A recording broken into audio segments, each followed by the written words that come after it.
প্রিয় বন্ধুরা, আজকে আমরা আসলাম হযরত সৈয়দ আহমদ গেসুদারাজ কেল্লা শাহ রহমতুল্লাহ আলাইহির মাজার শরীফ, ব্রাহ্মণবাড়িয়া, আখাউড়া, খড়মপুর মাজার অবস্থিত।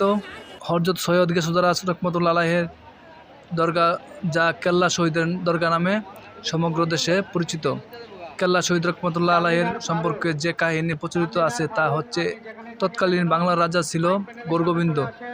তিনি ছিলেন তান্ত্রিক শক্তিতে বলীয়ান। রাজা গৌরগোবিন্দের জীবনকূপ নামে একটি আশ্চর্যজনক কূপ ছিল। সেই কূপে মৃত লাশ ফেলে দিলে তা সাথে সাথেই জীবিত হয়ে যেত। বাবা শাহজালাল রহমতুল্লাহ আলাইহির ও ৩৬০ জন আউলিয়ার ইসলাম প্রচারের লক্ষ্যে গৌরগোবিন্দর তুমুল যুদ্ধ বাধে। এই যুদ্ধে গোবিন্দের যে সৈন্য মারা যেত তাকে রাজা জীবন কূপে ফেলে আবার জীবিত করে ফেলতেন। এভাবে গৌরগোবিন্দের সাথে হাজার চেষ্টা করে যখন বাবা শাহজালাল রহমতুল্লাহ আলাইহির যুদ্ধে জয়লাভ করতে পারছিলেন না, তখন তিনি ধ্যানে জানতে পারলেন যে ওই জীবনকূপের শক্তি নষ্ট না করা পর্যন্ত এই যুদ্ধে জয়লাভ সম্ভব না। তখন তিনি তার ৩৬০ জন আউলিয়াদের ডেকে জীবনকূপ নষ্ট করার জন্য বললে কেউ রাজি হয়নি, কারণ সেই কূপের পাহারায় থাকত ৪০ জন উলঙ্গ নারী। ইসলামী অশ্লীলতার নিকট হওয়া হারাম। যখন শাহজালাল রহমতুল্লাহ আলাইহি খুব চিন্তায় মগ্ন ছিলেন, তখন শাহজালাল বাবার অনুরাগী ভক্ত গেসুদারাজ এই কঠোর কাজে রাজি হলেন। এরপর যখন গেসুদারাজ সেই কূপের সামনে যান, তখন ইসলামের মান অক্ষুণ্ণ রাখতে নিজের ধারালো তরবারি দিয়ে আল্লাহু আকবর বলে এক কূপে নিজের কল্লা কেটে তিতাস নদীতে ফেলে দেন।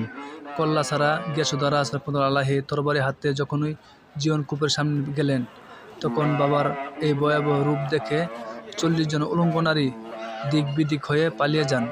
গেসুদারাজ রহমতুল্লাহ আলাইহি তখন এক টুকরা গরুর মাংস ওই কূপে ফেলে দিলে সাথে সাথে ওই কূপের সকল ক্ষমতা নষ্ট হয়ে যায়।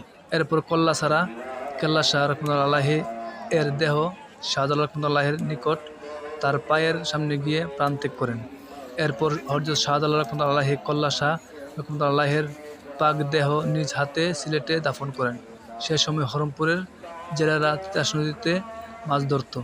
একদিন চৈতন্য দাস ও তার সঙ্গীরা উক্ত নদীতে মাছ ধরার সময় হঠাৎ তাদের জালে একটি খণ্ডিত শির আটকা পড়ে যায়।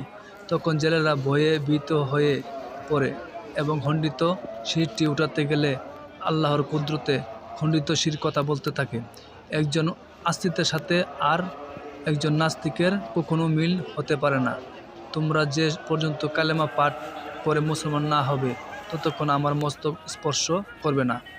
খণ্ডিত মস্তকের একথা শুনে মস্তকের কাছ থেকে কলেমা পাঠ করে চৈতন্য দাস ও সঙ্গীরা হিন্দু ধর্ম ত্যাগ করে মুসলমান হয়ে যায়। মস্তকের নির্দেশ মোতাবেক ইসলামী মতে খড়মপুর কবরস্থানে মস্তক দাফন করে। ধর্মান্তরিক জেলেদের নাম হয় শাহবলা, শাহালু, শাহজাদা, শাহগোরা ও শাহ রৌশন। তারাই এই দরগাহের আদিম বংশধর। এই দরগাহের খ্যাতি ধীরে ধীরে চতুর্দিকে ছড়িয়ে পড়ে। এ থেকে শাহ পীর সৈয়দ আহমদ গেসুদারাজ কেল্লা শহীদের পবিত্র মাজার শরীফ নামে পরিচিত লাভ করে। ২৬০ একর জমির উপর প্রতিষ্ঠিত দরগা শরীফের জায়গা তৎকালীন আগরতলা রাজ্যের মহারাজা দান করেন। বিভিন্ন ঐতিহাসিকগণ অনুমান করেন যে আউলিয়া হযরত শাহজালাল রহমতুল্লাহ আলাইহির একসঙ্গে সিলেটে যে ৩৬০ জন শিষ্য এসেছিলেন, হযরত গেসুদারাজ আহমদ ছিলেন তাদের অন্যতম। তো বন্ধুরা, আজ শুক্রবার ১৪ আগস্ট ২০২৬।